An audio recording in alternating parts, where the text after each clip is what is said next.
CM Yogi Adityanath Gorakhpur के 3 दिवसीय दौरे पर हैं और दौरे के दूसरे दिन सीएम योगी आदित्यनाथ का बीआरडी मेडिकल कॉलेज दौरा रद्द हो गया, जिसके बाद सीधे सीएम योगी आदित्यनाथ नगर निगम में पहुंचे, जहां पर उन्होंने ठेला रेहड़ी वालों के लिए लगाए गए टीकाकरण शिविर का जायजा लिया। इस दौरान वैक्सीनेशन लगाए जाने को लेकर जो लोग यहां वैक्सीन लगाने के लिए पहुंचे हुए थे और उनसे बातचीत भी की, उन्होंने उनसे उनका हालचाल जाना। साथ ही साथ सीएम योगी आदित्यनाथ ने नगर निगम परिसर का निरीक्षण किया और उन्होंने कूड़ा निस्तारण के लिए बनाए गए 20 कॉम्पैक्टर वाहन को हरी झंडी दिखाकर रवाना किया। वहीं सीएम योगी आदित्यनाथ ने नगर निगम के बन रहे नगर निगम भवन के नक्शे को देखकर उसके काम में तेजी लाने के लिए आदेश दिए।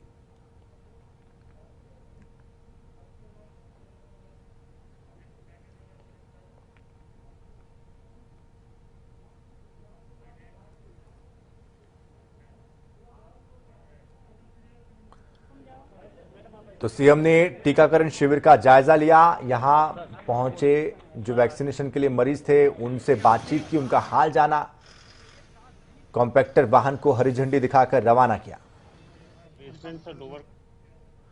यूपी में कोरोना संक्रमण की रफ्तार कम होते ही प्रदेश सरकार अनलॉक की ओर बढ़ने लगी है। इसी क्रम में 21 जून से अनलॉक की नई गाइडलाइन भी जारी हो जाएगी। ऐसे में क्या रहेगा और क्या खुला रहेगा और क्या खोलने के लिए इजाजत दी गई है, जानते हैं इस रिपोर्ट के जरिए।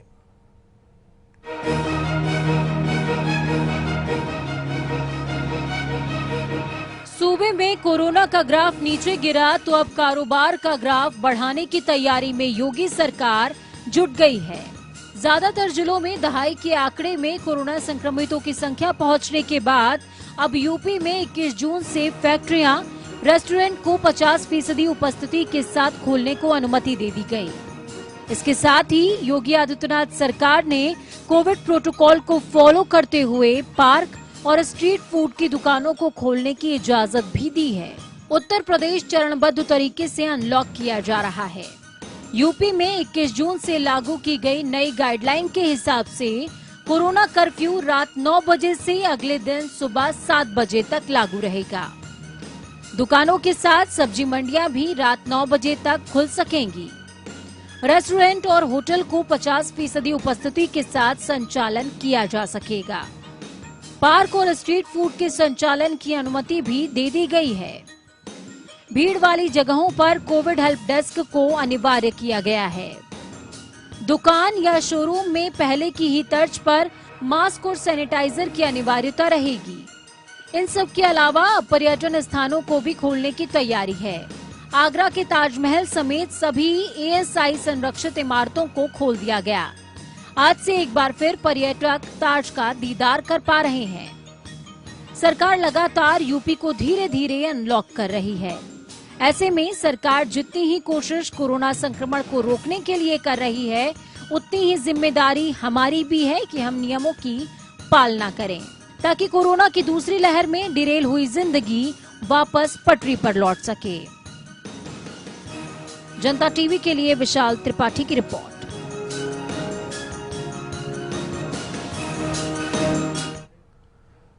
वैश्विक महामारी कोरोना वायरस संक्रमण की दूसरी लहर और उत्तर प्रदेश में जिस तरह से इस पर नियंत्रण किया गया है, उसके बाद सीएम योगी आदित्यनाथ के मिशन मोड में आने के कारण अब पॉजिटिविटी दर निचले स्तर पर है। प्रदेश के जिलों में बीते 24 घंटे में 275 संक्रमित मिले हैं, जबकि इस दौरान 67 लोगों की मौत भी हुई है। अपर मुख्य सचिव चिकित्सा और स्वास्थ्य अमित मोहन प्रसाद ने यह बताया कि बीते 24 घंटे में 2,90,234 सैंपल टेस्ट में लिए गए और 275 नए पॉजिटिव केस सामने आए।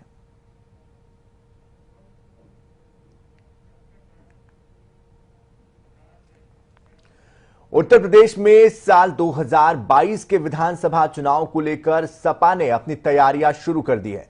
इसी कड़ी में समाजवादी पार्टी के अध्यक्ष अखिलेश यादव ने सपा पार्टी मुख्यालय पर गोरखपुर, अंबेडकर नगर, आजमगढ़ के नेताओं से मुलाकात की। अखिलेश यादव ने जिले के पूर्व और मौजूदा विधायक, सांसद और वरिष्ठ नेताओं से भी मुलाकात की। इस दौरान जिला पंचायत चुनाव को लेकर उन्होंने अपनी जीत का मंत्र भी उन्हें दिया।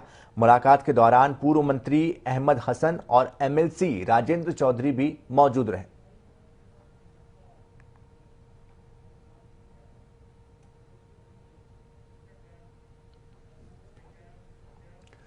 सपा प्रमुख अखिलेश यादव जहां अपनी पार्टी के नेताओं को ब्लॉक प्रमुख और जिला पंचायत अध्यक्ष के पद जीतने के लिए मंत्र दे रहे हैं, तो वहीं अमरोहा जनपद के धनुरा ब्लॉक प्रमुख के सपा प्रत्याशी बीडीसी मेंबर्स को इकट्ठा करके नैनीताल के एक रिसोर्ट पर शराब, शबाब और कबाब का कॉकटेल परोसा जा रहा है। हालांकि ये फॉर्मूला जिला पंचायत अध्यक्ष और ब्लॉक प्रमुख के पद जीतने के लिए नया नहीं है। आपको बता दें कि वीडियो में साफ देखा जा सकता है कि किस तरीके से यहां पर अश्लील नृत्य के माध्यम से बीडीसी मेंबर्स का मनोरंजन कराया गया और कोरोना काल में सोशल डिस्टेंसिंग की भी जमकर धज्जियां उड़ाई गई।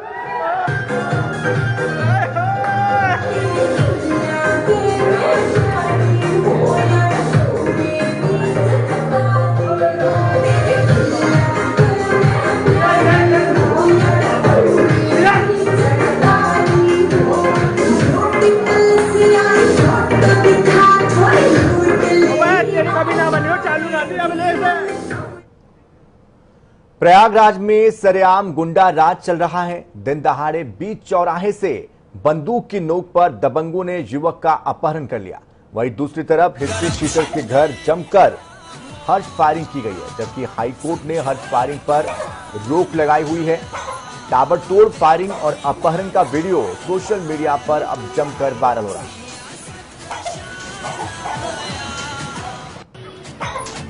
बंदूक की नोक पर अपहरण की तस्वीर आप देख पा रहे हैं, दूसरी तरफ हर्ष फायरिंग का वीडियो जो कि अब सोशल मीडिया पर वायरल हो रहा है।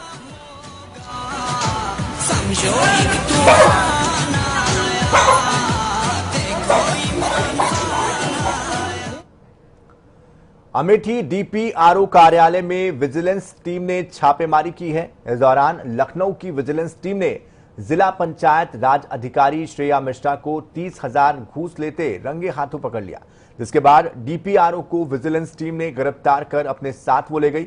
अमेठी के एक निजी होटल में पूछताछ भी की जा रही है।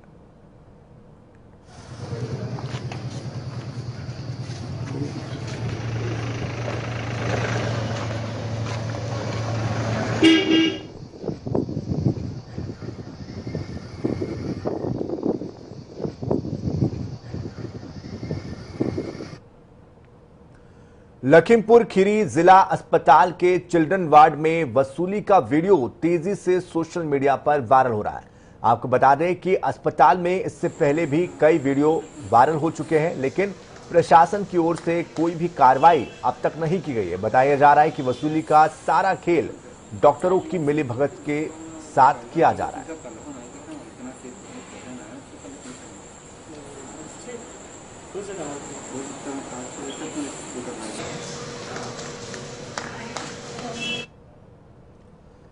जनपद मुजफ्फरनगर में कॉलेजों में पढ़ रही लड़कियों की स्कॉलरशिप नहीं मिली है। उन्हें आश्वासन देने के लिए विभागीय अधिकारियों की ओर से कोई भी जवाब नहीं दिया जा रहा है।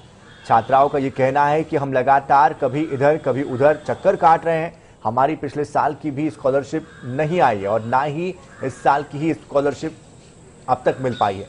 कॉलेज प्रशासन हम लोगों पर फीस जमा करने के लिए लगातार दबाव बना रहा है। हम लोग कॉलेज की फीस जमा करने में असमर्थ। हमारा मामला यह है कि हम स्कॉलरशिप के लिए बहुत परेशान हैं हमारे, और हम उसके लिए बहुत दर बदर भटक रहे हैं। और हम आज यहाँ डीएम ऑफिस में भी आए और इनसे हमारी परसों बात हुई थी और फिर उन्होंने हमें वहाँ समाज कल्याण विभाग में भेजा था और समाज कल्याण विभाग में आज हमें साफ ये मना कर दिया उन्होंने कि तुम्हारी आएगी नहीं। तो क्या कारण है, क्यों नहीं आएगी? रीजन नहीं बता रहे। अभी ये बोल रहे हैं कि 1-2 दिन के बाद पता लगेगा, लेकिन तुम्हारी साफ मना है, मतलब कि आएगी नहीं। उन्होंने इंतजार के लिए बोला है जी, उसमें लिखा हुआ है स्टेटस में जो हमने निकलवाया है ब्लॉक बाय डायरेक्टर, लेकिन उसका कोई रीजन नहीं हमें पता लग रहा कि हमारी मिस्टेक आखिर है कहाँ। क्या चाहते हैं? हम ये चाहते हैं कि हमारी स्कॉलरशिप है ताकि हम अपनी एग्जाम मतलब अच्छे से दे सके। लेकिन अब उन्नाव में प्रेमी युगल के साथ छेड़छाड़ का मामला सामने आया है। आपको बता दें कि कार से जा रहे प्रेमी युगल को उमराव खेड़ा गांव के ही कुछ लड़कों ने गाड़ी रोककर उनके साथ छेड़छाड़ की। इसके बाद दबंग युवकों ने उनके साथ मारपीट की और उनका अश्लील वीडियो भी बनाया। वही वीडियो वायरल होने के बाद पुलिस आरोपी युवक के खिलाफ कार्रवाई करने में जुट गई। जंगल को छू रहे हो, अगर हम सिर्फ बात क्यों नहीं आ रही भाई?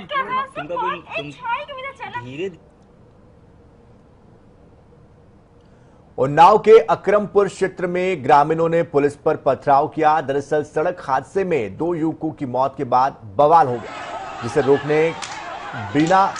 जिसे रोके बिना किसी तैयारी के ही पुलिस जब यहां घटनास्थल पर पहुंची तो लोगों ने उन पर पथराव किया और उसी दौरान अपने बचाव के लिए पुलिस ने टोकरी और स्टूल का सहारा लिया। पुलिस के पास अपने बचाव के लिए बॉडी प्रोटेक्टर तक यहां नहीं था। ऐसे में डीजीपी ने अपनी नाराजगी जाहिर की है और 4 पुलिसकर्मियों को सस्पेंड कर दिया गया। इसके साथ ही डीजीपी ने एसएसपी आनंद राव कुलकर्णी से पूरे मामले की जांच करने के लिए निर्देश दिए।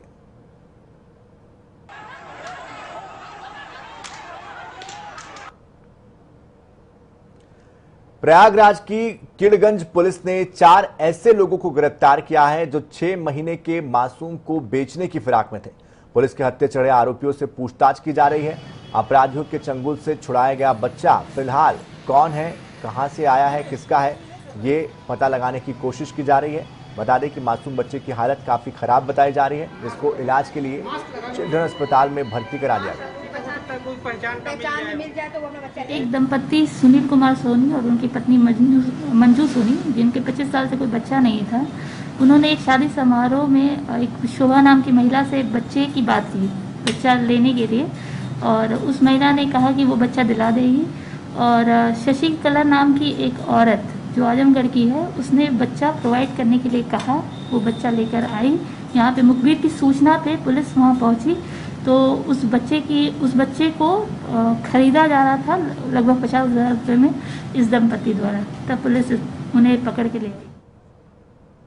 बांदा के गांव अमलोर में बसपा नेता जयराम सिंह बछवरा से रंगदारी और ब्लैकमेलिंग का एक मामला सामने आया है। उषा निषाद और आशीष सागर पर 5 लाख की रंगदारी मांगने का आरोप लगाया जा रहा है। मामले की गंभीरता को देखते हुए डीएम ने जांच करने के आदेश दिए। तय करते हैं, ये सब अवैध वसूली का धंधा बनाने वाले लोग हैं। इनकी लग्जरी जो इनकी सेवाएं हैं उनकी पूर्ण ना हो पाने का, इनका जो स्टेटस है रहन सहन का, उनके जो खर्चे हैं वो पूरे ना हो पाने के कारण ये खदानों पर अटैक करते हैं और खदानों से ये अवैध वसूली और रंगदारी मांगते हैं। और रंगदारी जो देने से मना करता है उसके ऊपर ये लोग इलीगल आरोप लगाते हैं तथा साथ ही ऊटपटांग छापते हैं। आप जैसा जानते हैं कि इनके खिलाफ तमाम ऊटपटांग चीजें निकलती रही हैं। पत्र पत्रिकाओं में पढ़ता रहा हूँ, सोशल मीडिया में पढ़ता रहा हूँ, तमाम के खिलाफ मुकदमे लिखे गए हैं। इनका ये पेशा है कि छापो फिर सौदा करो और पैसा वसूली का ही। कहे में छापते हैं भैया, एक कोई अखबार इनके पास तो है नहीं है क्या? ये बस सोशल मीडिया में ही एक्टिव रहते हैं? तो सिर्फ सोशल मीडिया में, और इन्हें कुल मिला के कि लोगों को दबाना, मानसिक प्रेशर देना और मानसिक उस प्रेशर से लोगों से पैसा ऐंठना है और इसके अलावा कुछ नहीं। जिन खदानों पर इनका सिस्टम। आगरा के ईदगाह कटघर की रहने वाली युवती ने इंसाफ पाने के लिए एसएसपी दफ्तर के बाहर पेट्रोल डालकर आत्मदाह करने की कोशिश की है। खुद पर पेट्रोल डालकर उसने ये कोशिश की और मौके पर मौजूद लोगों और पुलिस की तरफ से युवती की जान को बचा लिया गया। हालांकि लेकिन आपको ये भी बता दें कि युवती का यह आरोप है कि मनोज नाम के युवक ने उसके साथ 10 साल तक अस्मत का खेल खेला और अब उसने शादी से इनकार कर दिया, जिससे पीड़ित युवती ने आत्महत्या करने की कोशिश की।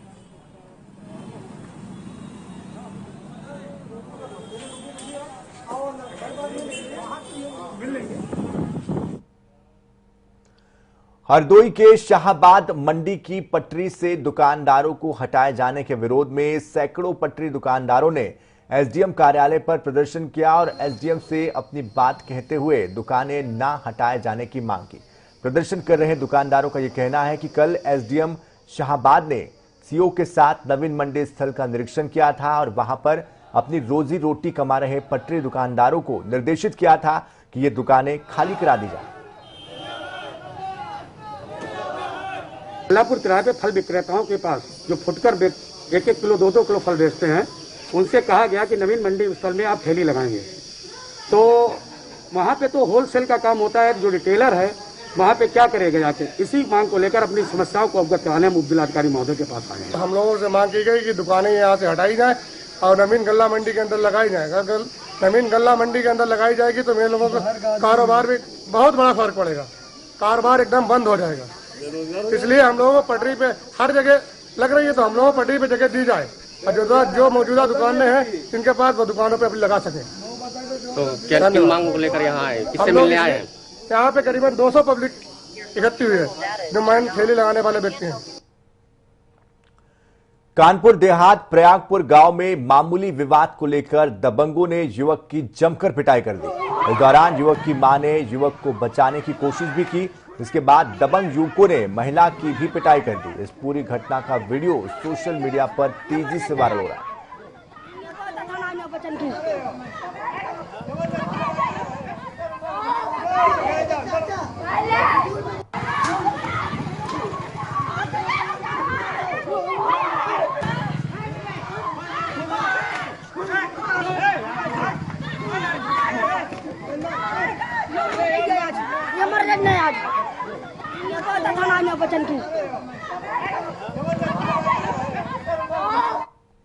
बढ़ते आगे, गाजियाबाद के लोनी में बुजुर्ग अब्दुल समद की पिटाई और दाढ़ी काटने के मामले में नया मोड़ आ गया है। पुलिस अब समाजवादी पार्टी के नेता उमेद पहलवान की तलाश में जुट गई है। उमेद की गिरफ्तारी के लिए गाजियाबाद पुलिस ने कई टीमें गठित कर दी है। अब तक इस मामले में 6 आरोपी फरार हैं। 5 आरोपियों को गिरफ्तार किया जा चुका है, जिनमें से 2 को जमानत भी मिल चुकी है।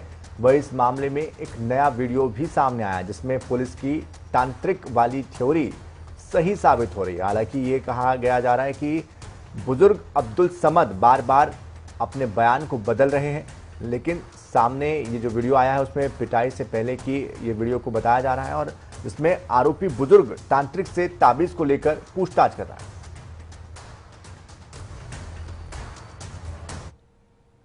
जो दोबारा आया था तू करने, किसने कराया था? इंतजार में है, इंतजार में कह के भेजा हो? कह के भेजा के ये मेरे बस में कर दो। हाँ, मेरे घर के ने जो तमीज वो भी सब दे के गए हो। अच्छा, हाँ बस ये सब इंतजार के कहने से गए हो? इंतजार के कहने से। ये झूठ तो फोन बोल के गया ना, तू ये कर दो वो कर दो, मतलब भूत थारे का पर झूठ रहे थे नहीं है। हाँ, इंतजार ने क्या भेजा था? ये सारे मेरे पेपर में आ जाना चाहिए। हाँ, इनसे मेरा काम है, इनसे मेरा काम है, इनसे मेरा काम है।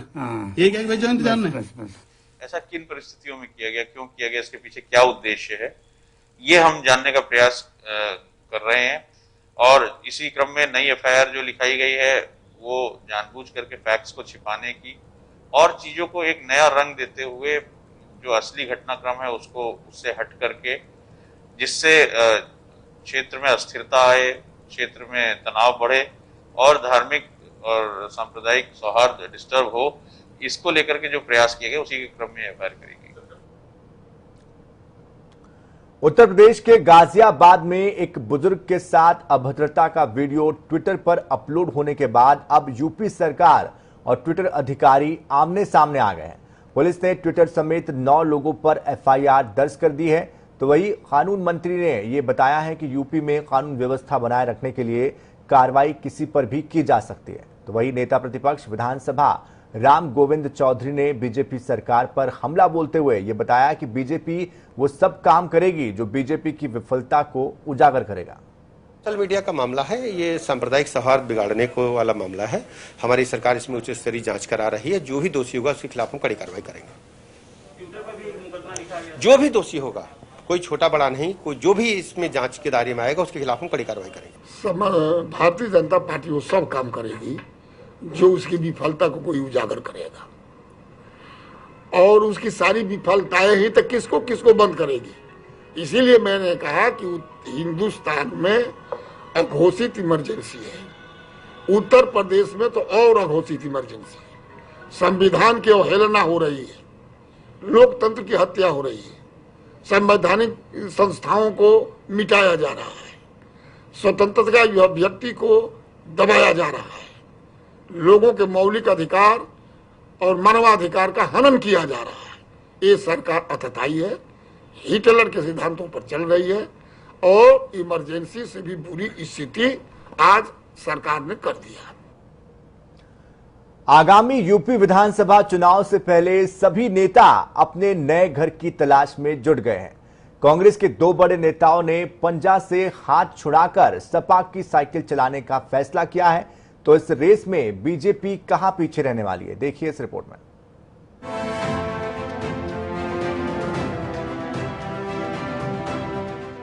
कहते हैं सियासत का सिकंदर वो होता है जिसको जनता सिर माथे पर बिठा ले, और अगर सूबा उत्तर प्रदेश हो तो यहाँ सिकंदर भी कई हो सकते हैं, और अगर सिकंदर कई हैं तो सत्ता का बादशाह बनने के लिए सिकंदरों के बीच जंग और प्रतिभागिता लाजमी है।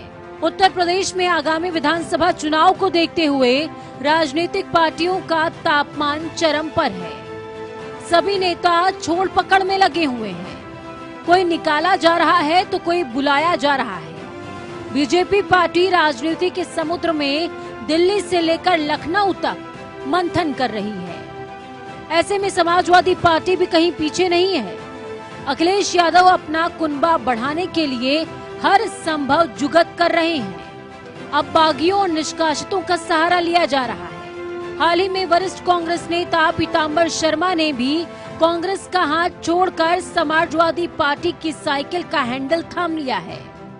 तो साहिबाबाद विधानसभा क्षेत्र से विधायक रहे अमरपाल शर्मा भी अब पंजे से हाथ छुड़ाकर साइकिल पर सवार हो गए हैं। सपा में सिर्फ कांग्रेस नेता ही नहीं, बसपा के पाले से भी कई नेताओं के जुड़ने का सिलसिला जारी है।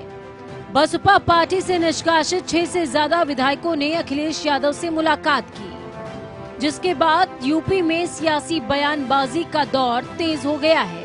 बसपा सुप्रीमो ने ट्वीट करते हुए कहा कि सपा की हालत इतनी ज्यादा खराब हो गई है कि अब आए दिन मीडिया में बने रहने के लिए दूसरी पार्टी से निष्कासित और अपने क्षेत्र में प्रभावहीन हो चुके विधायकों और छोटे छोटे कार्यकर्ताओं आदि तक को सपा मुखिया को उन्हें कई बार खुद की पार्टी में शामिल करना पड़ रहा है। खैर, मायावती की बढ़ी हुई चिंता इस बात का प्रमाण है कि चोट काफी गहरी है। बात ये भी सामने आई है कि आगामी चुनाव में एक बार फिर चाचा भतीजे की जोड़ी दिख सकती है। ऐसे में देखना होगा कि 2017 में सपा कांग्रेस और फिर सपा बसपा के गठबंधन के चक्रव्यूह को भेज चुकी बीजेपी इस बार चाचा भतीजे से निपटने के लिए किस ब्रह्मास्त्र का संधान करती है। ब्यूरो रिपोर्ट, जनता टीवी।